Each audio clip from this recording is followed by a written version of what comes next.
BRS అధినేత KCR Kaleshwaram commission ముందు విచారణకు హాజరవుతున్న క్రమంలో ఎర్రవల్లిలోని ఫామ్ హౌస్ వద్ద హడావుడి కనిపించింది. ఎర్రవల్లి కేసీఆర్ ఫామ్ హౌస్కి తన భర్తతో కలిసి కవిత వెళ్లటం తెలంగాణ రాజకీయాల్లో ఆసక్తి నెలకొంది.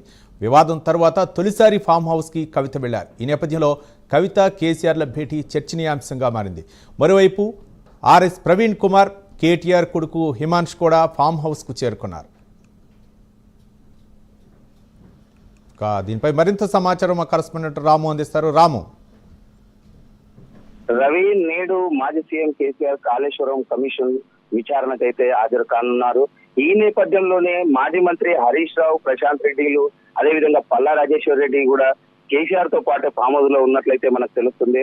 అయితే ఈ రోజు ప్రత్యేకంగా చూసుకున్నట్లయితే ఎమ్మెల్సీ కవిత తన భర్తతో కలిసి అయితే ఫామ్ హౌస్ కు చేరుకున్నారు. ఆమెతో పాటు రాజా రవిచంద్ర, ఆర్ఎస్ ప్రవీణ్ కుమార్ కూడా ఫామ్ హౌస్ కు చేరుకున్నటువంటి పరిస్థితి ఎమ్మినల ప్రాంతంలో. అదే కేసీఆర్ మన్మడు కూడా హిమాంషు ఫామ్ హౌస్ కు చేరుకున్నారు. ఈ నేపథ్యంలోనే కమిషన్ ముందు హాజరవుతున్న నేపథ్యంలోనే చర్చలు కొనసాగినట్లయితే మనకు తెలుస్తుంది. ఈ నెల 5వ తారీఖున హాజరు కావాల్సినటువంటి కేసీఆర్ ఈ రోజు అయితే 11వ తారీఖున గడువు తీసుకున్న నేపథ్యంలోనే ఈ రోజు కమిషన్ ముందు హాజరు కానున్నారు. దీంతో తన ఫామ్ హౌస్ నుంచి అయితే నేరుగా మరికొద్ది సేపట్లో అయితే కేసీఆర్ బయలుదేరున్నారు. దీంతో బీఆర్కే భవన్ కు నేరుగా చేరుకొని అక్కడ తనకు మద్దతుగా అయితే బీఆర్ఎస్ నేతలు అయితే పెద్ద ఎత్తున అక్కడికి చేరుకున్నటువంటి పరిస్థితి. దీంతో భారీ బందోబస్తు కూడా ఏర్పాటు చేసినట్లు మనకు తెలుస్తుంది.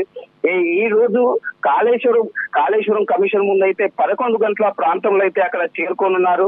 ప్రధాన ప్రతిపక్ష నేతగా అయితే కేసీఆర్ తొలిసారి అయితే కమిషన్ ముందు హాజరు కానున్న నేపథ్యంలోనే ఈ యొక్క జిల్లాలో అయితే హాట్ టాపిక్ గా కొనసాగుతుంది. కాళేశ్వరం ప్రాజెక్టుపై కాంగ్రెస్ ఏదైతే చేస్తున్న ఆరోపణలు తిప్పికొట్టేందుకే ఈ యొక్క కేసీఆర్ అయితే అన్ని విధాల ఆధారాలతో ఈ రోజు హాజరు కానున్నారని అయితే గులాబీ నేతలు అయితే చర్చ కొనసాగుతుంది. ఈ నేపథ్యంలోనే అక్కడ ఈ రోజు ఎమ్మెల్సీ కవిత కావచ్చు, తన భర్తతో పాటు హిమాంషు, మాజీ మంత్రులు కూడా అక్కడ కేసీఆర్ తో పాటు వెళ్లనున్నారనే